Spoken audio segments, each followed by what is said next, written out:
नमस्कार आप सभी लोगों को। तेरी मेरी कहानी साइकोलॉजिकल सेशंस में आप सभी लोगों का स्वागत है। हम आज का जो एपिसोड है उसको शुरुआत करने से पहले मैं चाहती हूँ कि एक अलर्ट आप सबको ज़रूर दे दिया जाए, जिससे कि आप समय रहते अगर सचेत हो जाएं तो हम सब के लिए बहुत अच्छा होगा। आप सभी ने देखा कि जैसे पिछले साल हमारे बीच में एक नया नाम कोरोना इंट्रोड्यूस हुआ, हमने उसको समझा, लॉकडाउन को भी देखा, उसका पालन किया, उसमें बहुत सारे नुकसान उठाए, उसमें बहुत सारे हमने अपनों को खोया। उसके बाद फिर से छूट मिली, फिर से बहुत सारी चीज़ें हुई, बहुत सारी हमने अनदेखियाँ करी, बहुत सारी हमसे गलतियाँ हो गई। और उसके बाद हमने क्या पाया कि एक बहुत ही आसपास लोगों को हमने रोता हुआ, लोगों को हमने परेशान हालत में देखा, और बहुत सारे लोगों ने अपने अपनों को खो दिया, जिसकी भरपाई हम नहीं कर पाएंगे। और आज दोबारा उस सारे दर्द को, उन सारे एहसासों को, हमारे अंदर वो अभी मरे नहीं हैं, वो सब जिंदा हैं। और उसके उपरांत भी आज जो हम अपने मीडिया में देखते हैं, उनकी वीडियोस देखते हैं कि किस तरीके से लॉकडाउन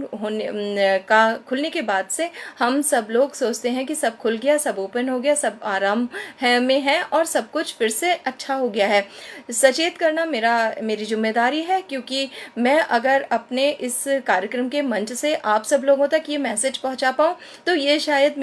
मुझे करना भी चाहिए और हम सबको करना चाहिए। तो हमें सबसे पहले 2-3 चीज़ों का पालन करना चाहिए। इससे बेहतर कि जब बहुत पैनिक और बहुत क्रॉनिक स्थिति हो जाए, और आज भी मीडिया दिखा रहा है कि हम सब कैसे खुले में बिना मास्क के भीड़ में घूम रहे हैं, और उसके बाद भी यही मीडिया हमको इंट्रोड्यूस कराएगा कि कैसे कि त्राही त्राही मची हुई है। तो आप उस त्राही त्राही से बचने के लिए और उस परेशानियों से बचने के लिए आप फिर बहुत सारे डॉक्टर्स को देखेंगे, प्रोटोकॉल फॉलो करेंगे, उसके बाद आप दवाइयाँ खाएंगे, अननेसेसरी स्टॉक खत्म हो जाएंगे, आप उन इंजेक्शंस को देखेंगे जिन इंजेक्शंस के बारे में पहले पता नहीं था। तो आप ये बिल्कुल मत सोचिए कि ऑक्सीजन है, वेंटिलेटर है, बेड्स हैं और हमारे पास प्रचुर मात्रा में मेडिसिन है। हमें नहीं पता कि तीसरी लहर में कौन सी ऐसी चीज़ की हमें आवश्यकता होगी और हम उसके लिए फिर से परेशान होंगे, क्योंकि हम तैयार ही नहीं होंगे। पहले भी ऐसे ही हुआ था, हमें नहीं पता था कि पर्टिकुलर एक इंजेक्शन बहुत ज़्यादा रिक्वायर्ड होगा,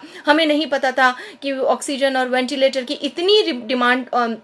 आ जाएगी कि हम उसकी सप्लाई नहीं कर पाएंगे। तो थर्ड वेव में अलर्ट हो जाइए। हमें नहीं पता क्या चीज़ हमारे सामने आएगी, और आएगी तो कितनी भयानक होगी, कितनी परेशान करेगी। तो उन सब चीज़ों से हमारे कुछ कर्तव्य हैं, हमारी कुछ जिम्मेदारियां हैं। घर से बाहर निकलें, सर्जिकल मास्क और 2 मास्क ज़रूर लेके निकलें। कोशिश करें कि हम सब अपने घर के लोगों को ये ज़रूर बताएं कि प्लीज़ आप बाज़ार में मत जाइए, जो आपके घर के पास दुकान है आप अभी उसी से काम चला लीजिए। बहुत आवश्यक नहीं है तो खरीदारी करने की भी आवश्यकता नहीं है। हो सके तो अपना धन और अपना समय और अपना स्वास्थ्य पहले देखिए, उसके बाद आप रेस्टोरेंट और बाकी सब जगहों पर खुलेआम घूमिए। किसी भी तरीके के शादी ब्याह या आपस में लोगों के घर जाना आना बिल्कुल शुरू मत करिए, और सिर्फ एक ही चीज पर सेंट्रलाइज रहिए कि जब तक कि इस देश का पूरा हर बच्चा, हर एक नागरिक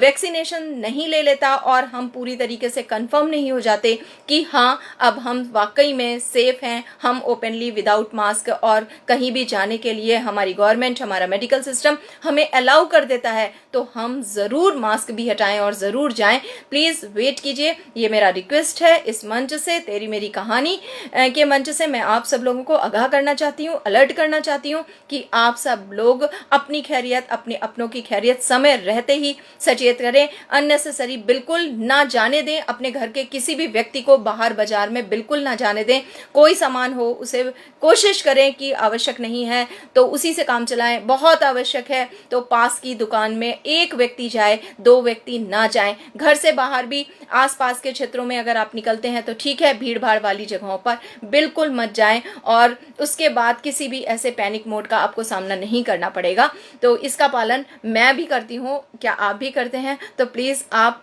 खुद को चेक करिए कि क्या आप वाकई में मेरी बताई हुई पहले की एक चेकलिस्ट आपको भेजी थी, क्या उस चेकलिस्ट में आप परफेक्ट हैं, क्या खरे उतरते हैं, क्या आप सारी चीज़ों का पालन कर रहे हैं? ठीक है, धन्यवाद आपका। मैं आज आप सभी लोगों को ये सचेत करना अपनी जिम्मेदारी महसूस हुई, जैसी समाचार और सारी चीज़ों से हमें जानकारियाँ मिल रही हैं। तो चलिए बढ़ते हैं हम अपने विषय की तरफ। और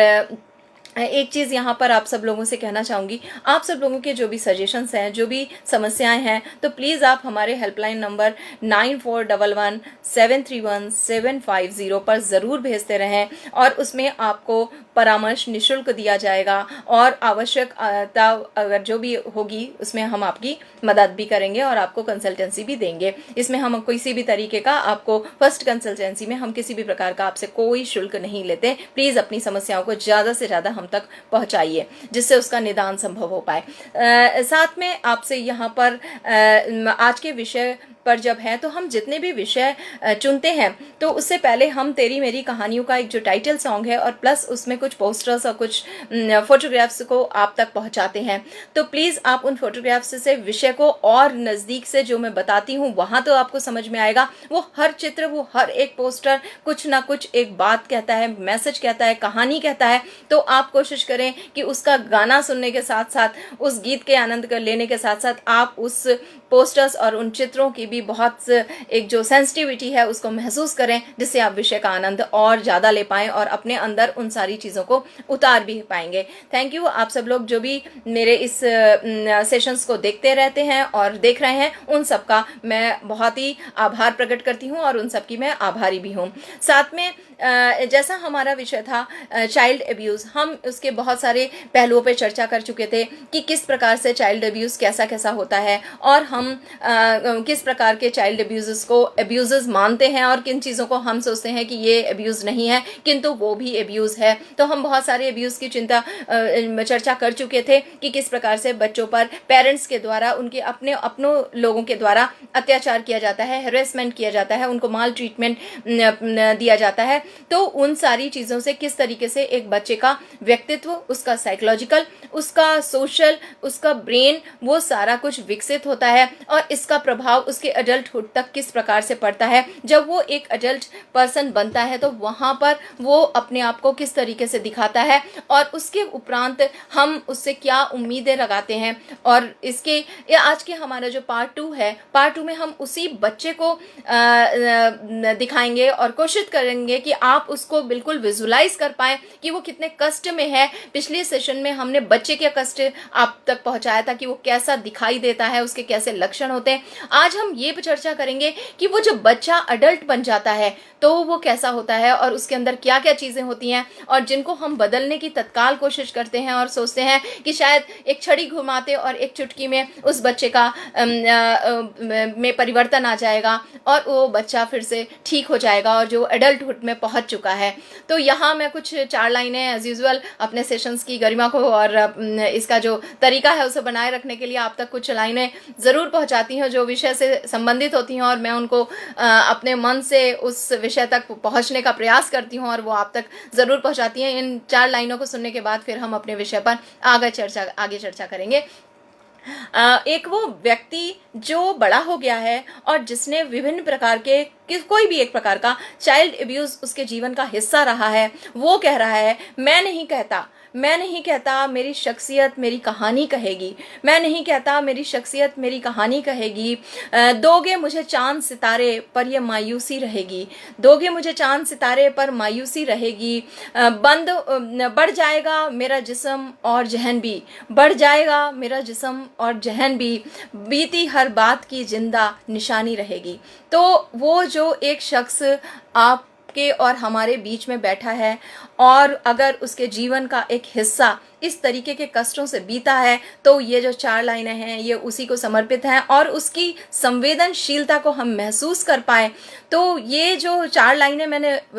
लिखी हैं ये उसी पूरे एक जर्नी, पूरे उस सफ़र का हिस्सा है कि जब मेरे पास कोई 45 वर्ष का, 55 वर्ष का, 35 वर्ष का, 25 वर्ष का या किसी भी एज का कोई भी जेंडर का व्यक्ति आता है, और जब हम उसकी शुरुआत उसके बचपन से करते हैं और कहानियाँ कुछ ऐसी ही जिंदा हमको मिलती हैं, तो हम उसके मर्म तक, उसके पेन तक पहुंच पाते हैं। तो शायद मुझे लगता है कि तेरी मेरी कहानी कभी इतनी अच्छी और इतनी गहराई से चीज़ों की चर्चा नहीं कर पाती। वो आज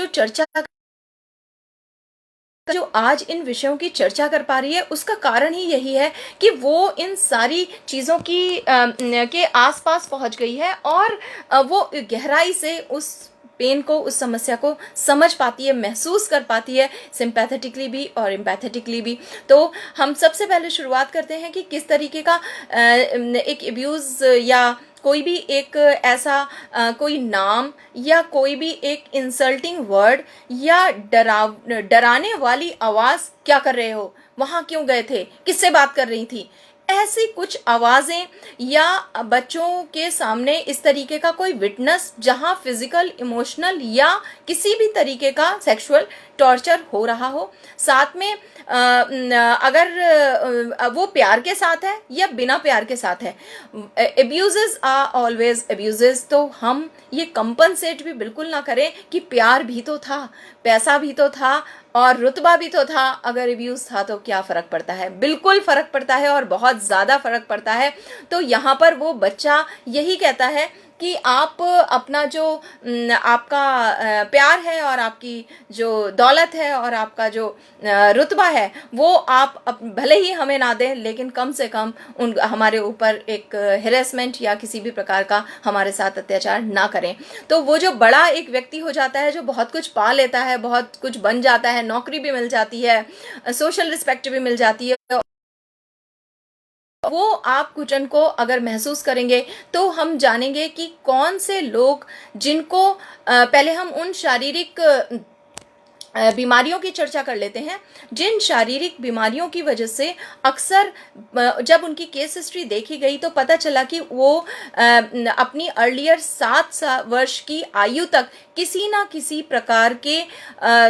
विक्टिम रह चुके थे एब्यूज़ के। तो वो चाइल्ड एब्यूज़ के जब विक्टिम्स रह चुके होते हैं तो उनके अंदर लंग डिसीजेस, माल न्यूट्रिशन, विज़न की प्रॉब्लम, फंक्शनल लिमिटेशन यानी कि उनकी पैल्पिटेशंस हाई हो रहती हैं, उनके जो बीपी का लेवल है वो अक्सर एक प्रकार से हमको मिलता है, फ्लैक्चुएशन में मिलता है, या कभी हाई कभी लो। उनको हार्ट अटैक के इश्यूज, ऑर्थराइटिस, उनके बैक में प्रॉब्लम, उनके हाई ब्लड प्रेशर या ब्रेन डैमेज, उनका जो माइग्रेन, हेडेक, क्रॉनिक लेवल पर उनके जो बॉडी पेन्स हैं, इवन कैंसर, स्ट्रोक्स, उनका और भी गैस्ट्रिक इश्यूज, ये उनके बहुत सारे ऐसे बॉडी के सिम्टम्स होते हैं जो उनके डिसीजेस और उनके प्रॉब्लम्स आती हैं। जब उन सब की केस हिस्ट्री को बहुत ज़्यादा डिटेल में जाते हैं और रिसर्चेस होती हैं तो ये पाया जाता है कि हाँ, कहीं ना कहीं वो अपने अर्लियर स्टेज में 7 साल की अवस्था में वो जब बच्चा था तो वो इस तरीके की किसी भी एक सिनेरियो से गुजरा होता है। यानी कि ये सिर्फ सिनेरियो नहीं होता, ये उसके जीवन की एक कहानी होती है जिसे वो कभी बता नहीं पाता, या बताता भी है तो उस पर कोई बहुत बड़ा रिएक्शन होता नहीं है। क्योंकि कई बार मेरे पास जब कोई 18 साल या कोई 25 साल या कोई एक 40 साल का युवक या युवती आती है और वो अपनी कहानी में ऐसा कुछ बताती है, तो जब हम उससे ये क्वेश्चन पूछते हैं कि फिर आपने किसी को बताया नहीं, तो आज भी हमें जवाब में यही मिलता है, बताया था बट उन्होंने कहा कि रहने दो, चुप हो जाओ, या उनसे कहा। लेकिन आज भी ये मेरा क्वेश्चन होता है, क्या उस एब्यूज़र के साथ आपकी भी रिलेशंस हैं? तो वो बताते हैं हाँ, वो हमारे मामा थे, वो हमारी दादी थी, वो हमारी मौसी थी, तो उन्हें घर से नहीं हटा सकते थे, उनसे रिश्ता नहीं तोड़ सकते थे, तो पेरेंट्स ने वो रिश्ता कैरी ऑन रखा और उस बच्चे का जो उसकी भावनात्मक स्थिति थी, जो उसकी शारीरिक स्थिति थी, उन सारी स्थिति की एक मोल पर, उस कीमत पर उन्होंने वो रिश्ता कायम रखा, उसे छोड़ा नहीं। ये बहुत बड़ा मैसेज है उन सारे पेरेंट्स के लिए जो एक बच्चे की उस शिकायत पर कोई प्रतिक्रिया नहीं देते और उसके बाद भी वो रिश्ते आज भी जीवंत उनके आसपास रहते हैं। वो लोग घर आते हैं। इससे पहले भी आप बहुत सारे ऐसे एपिसोड्स में, बहुत सारी ऐसी कहानियों में जो मैं चर्चा कर रही हूँ, इससे अगर जोड़ के देखेंगे तो आप कहेंगे हाँ, ये सच्चाई है कि बच्चा जब शिकायत करता है तो इस पर कोई भी प्रतिक्रिया नहीं होती, सिर्फ एक थोड़े समय का एक दुख प्रकट कर दिया जाता है, लेकिन उस प्रकट के साथ एक एम्पैथेटिकली आप कभी भी हम कनेक्ट नहीं हो पाते। ये बहुत बड़ा एक दुख है कि हम किसी के दुख में, किसी के पेन में हम शामिल नहीं हो पाते। तो सब ऊपरी स्तर पर होता रहता है और धीरे धीरे करके ये जो बच्चा, इसके पूरे ब्रेन पर इफेक्ट पड़ता है। ब्रेन पे इफेक्ट ऐसे पड़ता है कि जब वो बड़ा होता है तो जैसे हमने बताया कि वो बहुत सारी बीमारियों से ग्रस्त हो जाता है। साथ में उसके अंदर ब्रेन के कुछ हमारे पार्ट्स होते हैं जहाँ पर बहुत सारे ऐसे रीजन्स हैं जहाँ पर हमारे इमोशंस, जहाँ पर हमारे लर्निंग, जहाँ पे हमारी एक मेमोरी स्टोर होती है, जहाँ पर हमारे इमोशंस का प्रोसेसिंग सिस्टम होता है। साथ में हमारा एक रिस्पॉन्सिबिलिटी, हमारा एक रेनफोर्समेंट टुवर्ड्स इमोशनल रेगुलेशन, इसके तहत साथ में हमारा कोऑर्डिनेशन, मोटर बिहेवियर, हमारे शरीर का बिहेवियर, और उसके साथ साथ हमारे कम्युनिकेशन, और इसके अलावा भी बहुत सारी फंक्शनिंग जो हमारे स्पेसिफिक ब्रेन के बहुत सारे पार्ट से गवर्न होती हैं, वहाँ तक कि बच्चे की वो भी सब डिस्टर्ब हो जाती हैं उसी एज से। जब बच्चा वो सब चीज़ों को लेकर उसके साथ बड़ा हो रहा होता है तो वहाँ उसकी स्कूलिंग कैसी हुई है, उसके पेरेंट्स कितना अर्न करते थे, इन सब चीज़ों की बातें पीछे छूट जाती हैं, क्योंकि बच्चा अपने अंदर, अपने मस्तिष्क से फाइट कर रहा होता है। वो अपने शरीर में होने वाली हलचलों से फाइट कर रहा होता है, वो अपने मन में उबलने वाले ख्यालों से फाइट कर रहा होता है, और ये एक ऐसी लड़ाई होती है जिसे सिर्फ वो बच्चा अकेले ही कर रहा होता है। तो वो डर होता है। तो इस तरीके से जब उसको बहुत सारी बड़े होने पर, अडल्टहुड में जाने पर बहुत सारी डिसीजेस हो जाती हैं और वो उसका हिस्सा बन जाता है। उसके बाद वो दवाइयाँ खा रहा होता है। उतना टाइम भी नहीं होता कि उसकी बहुत ज़्यादा केस हिस्ट्री या साइकोथेरेपी पर जाया जाए। लोग इतने अवेयर भी नहीं है कि हम साइकोथेरेपी के थ्रू इन सारी चीज़ों को एक कवर अप तो नहीं, इसको एक हील अप कर सकें, लेकिन उतना टाइम हम जीवन में नहीं देते अपने उन हिस्सों के लिए जो शायद हमारे परेशानियों की जड़ है। उसके उपरांत जब बच्चे के ब्रेन के फंक्शनिंग भी डिस्टर्ब होने लगते हैं, बच्चा पढ़ रहा होता है, सब कुछ कर रहा होता है, लेकिन इंटरनल वो कहीं ना कहीं एक द्वंद्व में बिता रहा होता है। धीरे धीरे इस मस्तिष्क के प्रभाव से वो खाली उसके शरीर और मन पे नहीं पड़ता, उसके मस्तिष्क पर जब पड़ता है वहां से उसके शरीर के जो एक्शंस और उसके मन के भाव कैसे चेंज होते हैं वो मैं आपसे डिस्कस करती हूँ। और ये सब कुछ तब दिखता है जब वो 14 वर्ष से ऊपर की एज में जा रहा होता है, यानी कि 14 और 16 के बाद ये सब दिखना शुरू हो जाता है। और पेरेंट्स तब कहते हैं ये एग्जाम फियर है, ये दोस्त नहीं बना पाता, इसलिए ये इसके दोस्त बहुत कम है, ये इंट्रोवर्टेड है, ये अपने मन की बात नहीं कह पाता, ये थोड़ा शर्मीला है, हेजिटेटेड है, और ऐसी कुछ वर्डिंग्स को देकर उस 14 साल और 16 साल के लड़के और लड़की को ऐसे ही कुछ सिंपैथेटिक वर्ड देकर डील करते हैं। या एक और बहुत कॉमन वर्ड है जो हम सब ने सीख लिया है कि ये सोचता बहुत ज़्यादा है और ओवर थिंकिंग बहुत ज़्यादा है, वहाँ से ये परेशान है। जबकि इंटरनली दफन जो बहुत सारी चीज़ें हैं उनका तो कोई बात ही नहीं करता, उन पे कोई चर्चा नहीं करता। बस हम 6 महीने और 1 साल और 1 हफ्ते 1 महीने की दिन जिंदगी को ही शायद ये मान लेते हैं कि हमारे उसी का प्रभाव हमारे जीवन में होता है। एक बार आप सब लोगों का धन्यवाद दूंगी, जो लोग भी इसको देख रहे हैं या आगे देखेंगे तो प्लीज़ इसे पूरा देखिएगा, क्योंकि इसको समझ पाना ये विषय बहुत संवेदनशील है। इसमें इसको प्लीज़ आधे में मत छोड़िएगा। तो आई रिक्वेस्ट टू एवरीवन। साथ में जब अब हम बात करेंगे कि साइकोलॉजिकल कौन से इश्यूज हैं, क्योंकि यहाँ जब हम ये समझ लेंगे तभी इसका जो 3rd एपिसोड होगा पार्ट 3 उसको समझ पाना इजी होगा।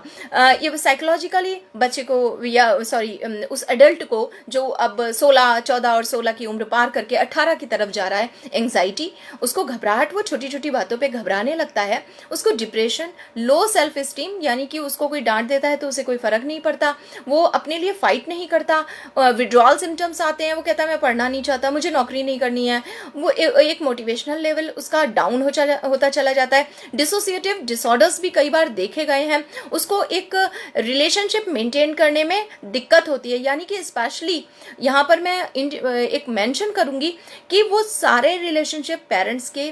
सिबलिंग्स के या अपने रिलेटिव्स के साथ तो रिलेशनशिप को अच्छे से बिल्डअप कर लेता है, specially love relationship, marital relationship में वो फेलियर फेलियर होता है और अक्सर उसकी रिलेशनशिप्स ब्रेक हो जाती हैं या वो उसमें अपनी सेल्फ एस्टीम को नहीं मेंटेन कर पाता। तो उसके बाद उसको हमेशा फ्लैशबैक के एक्सपीरियंसेस जो है वो हमेशा आते रहते हैं, उसको फ्लैशबैक में चलते रहते हैं, मतलब थ्रू आउट द टाइम वो कनेक्ट होता है प्रेजेंट में, लेकिन फ्लैशबैक में हमेशा कुछ विजुअल्स, कुछ विजन उसको विजुअल्स मिल रहे होते हैं और वो उनसे भी उबर नहीं पाता। वो एक कई बार सेल खुद को हार्म पहुंचाना और ईटिंग डिसऑर्डर, वो मोटा बहुत अक्सर हो जाता है, alcohol, drug abuse, trouble in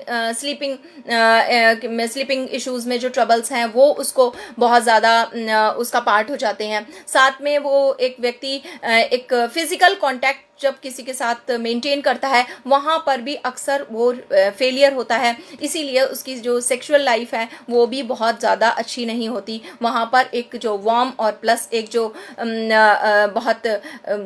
feelings आनी चाहिए, सॉफ्ट फीलिंग, वो उसको ना ले पाता है और ना ही वो दे पाता है, क्योंकि वो कहीं ना कहीं अपनी एज में 7 साल 8 साल या 10 ईयर्स के अंदर अंदर सेक्सुअल अब्यूज़ उसके साथ या किसी भी तरीके के फिजिकल अब्यूज़, इमोशनल अब्यूज़ और भी मेडिकल अब्यूज़ किसी भी पार्ट का वो हिस्सा होता है। कई बार ये लोग क्रिमिनल एक्टिविटीज़ में, अगर आप बड़े बड़े क्रिमिनल्स की भी जब केस हिस्ट्री निकाल के देखी गई है, बहुत रिसर्च हुआ है इस टॉपिक पे और ये फाइंड आउट हुआ है कि कैसे स्कूल के ग्रेड्स को लेकर कैसे वो क्रिमिनल बना या कैसे उसका स्कूल में एब्सेंट होना इतना फ्रीक्वेंट हो गया, कॉलेज में एब्सेंट होना फ्रीक्वेंट हो गया कि वो जाकर किसी क्रिमिनल एक्टिविटी या सब्सटेंस अब्यूजेस या नशा का आदि हो जाता है। साथ में वो आइसोलेशन यानी कि गुमसुम रहना, अकेले रहना और एक डिस्ट्रेस उसके अंदर रहता है कि वो किसी पर विश्वास नहीं कर पाता। उसे लगता है कि हर व्यक्ति उसे छोड़ के चला जाएगा, हर व्यक्ति, कोई भी व्यक्ति रिलायबल नहीं है, उसको ना तो अपनी वैलिडिटी और अपनी रिलायबिलिटी का पता होता है और ना ही उसको दूसरे की रिलायबिलिटी और वैलिडिटी का पता होता है। उसको एजुकेशंस में डिफ़िकल्टीज आ रही होती हैं, उसको एक रिलेशनशिप को तो हमने डिस्कस कर ही दिया, साथ में उसका जो एक ब्रेन का डेवलपमेंट हो रहा होता है वहां पर वो सेल्फ कंट्रोल और अपने कॉग्निटिव फंक्शनिंग और फ्लेक्सिबिलिटी को मेंटेन नहीं कर पाता। जब वो बड़ा होता है तो लोग उससे कहते हैं कि अच्छा ठीक है, गुस्सा शांत भी हो जाना चाहिए या एक ही बात को लेकर लंबे समय तक मत बैठो। उस शख्स का आप कैसे अंदाजा लगा सकती हैं जो बचपन की बात भी आज तक उसके जहन में जिंदा है, तो वो किसी भी बात को छोड़ना उसने सीखा ही नहीं है। तो उसकी जो ब्रेन से लर्निंग है, कॉग्निटिव फंक्शनिंग और फ्लेक्सिबिलिटी, वो एक स्टबर्न और स्टकिंग वे में वर्क करने लगती है, जिससे भी व्यक्ति बहुत ज़्यादा फ्लेक्सिबल या बहुत ज़्यादा पोलाइटनेस और कॉग्निटिव फंक्शनिंग में बहुत स्किल्ड नहीं हो पाता। सेल्फ कंट्रोल पर उसकी पुअर कंट्रोलिंग हो जाती है। साथ में उसका एक पार्ट जब वो बहुत सारे ऐसी चीज़ों से, बहुत सारे ऐसे कंप्लेंट्स होती हैं क्योंकि वो 18+ के बाद अपनी स्टडी कंटिन्यू नहीं कर रहा है या कर भी रहा है तो वो सोशली उतना अच्छा नहीं है, अपने में आइसोलेटेड है, तो इनमें से कोई भी एक बिहेवियर वो व्यक्ति, ऐसा नहीं कि सारे बिहेवियर उसमें होंगे, उसमें किसी भी तरीके का एक साइकोलॉजिकल, एक या दो या 8-10 बंच ऑफ साइकोलॉजिकल रिएक्शंस और डिसऑर्डर उसके अंदर जब जा रहे होते हैं, वहाँ से अक्सर वो बहुत निराश हो जाता है और उसे लगता है कि उसके अंदर की कहानी तो कोई नहीं जानता। वो कई बार सुसाइडल अटेम्प्ट्स और सुसाइडल थॉट्स से भी ग्रस्त रहता है थ्रू आउट द एडल्टहुड। उसके अंदर ये रहता है ज़िंदगी ख़त्म हो जाए तो अच्छा है, अब मर भी जाऊं तो कोई बात नहीं, मैंने इतना पैसा जोड़ दिया है, अब मुझे नहीं लगता कि किसी को मेरी ज़रूरत है। और उसको ऐसा नहीं है कि उसकी लाइफ में प्यार नहीं होता या उसकी लाइफ में पैसा नहीं होता या उसकी लाइफ में एक सोशल रिस्पेक्ट उसकी नहीं होती, सब कुछ मौजूद होता है, लेकिन वही एक खालीपन, एक मायूसी उसकी पूरी ज़िंदगी चलती रहती है जब तक वो 18+ के बाद भी वो 40 का हो जाए, 45 का हो जाए, वो 50 का पहुंच जाए, लेकिन वो जब भी अपनी बात की, अपने दुख की जब चर्चा करता है तो वो स्टार्ट वहाँ से करता है जहाँ से वो इस प्रकार के किसी भी अब्यूज़ उसका लाइफ का हिस्सा रहे होते हैं। तो धीरे धीरे करके जब हम साइकोलॉजिकल इश्यूज़ को, इससे उसका बिहेवियर ख़राब हो जाता है, साइकोलॉजिकल डिसऑर्डर्स की वजह से जब उसके फिजिकल और साइकोलॉजिकल डिसऑर्डर्स यानी कि ब्रेन की डिसफंक्शनिंग, मन की डिसफंक्शनिंग, दोनों ही उसका यानी कि शरीर और उसका जो मन है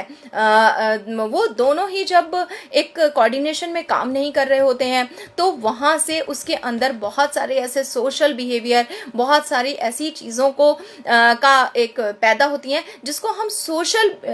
कॉन्टेक्स्ट में बहुत आसान तरीके से ये समझ सकते हैं कि वो कुल मिला के इन सब का जो बंच है, जो गुच्छा है, वो टॉक्सिक स्ट्रेस के रूप में उसकी लाइफ में थ्रू आउट द लाइफ वो घुस जाता है, और फिर तब ही निकल सकता है जब उसके जो नियर और डियर हैं उस पर काम करना चाहें, इन टाइम काम करना चाहें, अर्ली इंटरवेंशन में काम करना चाहें। लेकिन रेयरली ऐसा होता है कि 18 प्लस के बाद या 14 प्लस के बाद मेरे पास क्लिनिक में बच्चा तो आया है, बट पेरेंट्स इस इशू को लेकर कभी नहीं आए।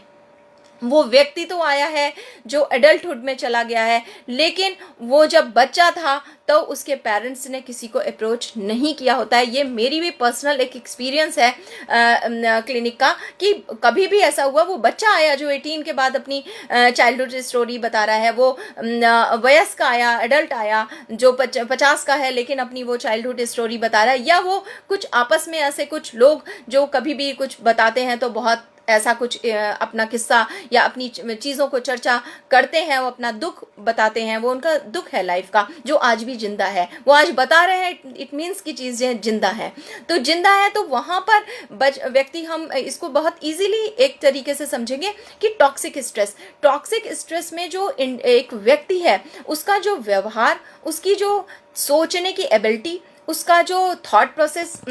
सिस्टम, और प्लस ये सब जो है उसके स्ट्रेसफुल रिस्पॉन्सेस और सिस्टम को एब्रप्ट कर देते हैं और ट्रिगर करते हैं फ्रिक्वेंटली, मतलब ये लॉन्ग लास्टिंग तक जाता है, और इसको वो प्लेस करना नहीं सीख पाता कि इस मूड से अच्छे मूड में, खराब मूड से अच्छे मूड में कैसे आया जाए। अगर वो सालों साल एक टॉक्सिक स्ट्रेस उसके अंदर एक समा जाता है, और उसको बाद वो किसी, ऐसा नहीं है कि वो जाकर एंग्जाइटी का इलाज कराए, वो जाकर अपने डिप्रेशन का इलाज कराए, या वो जाकर अपने सुसाइडल थॉट का इलाज कराए। यहाँ उसका इलाज होना है जो व्यक्ति उस टॉक्सिक स्ट्रेस को लिए हुए अपने अंदर उसने दफन कर रखा है या अपने अंदर वो सप्रेस है। तो यहाँ तक आई थिंक कि समझना एक व्यक्ति को कि कैसे एक बच्चा बड़ा हो गया और अपने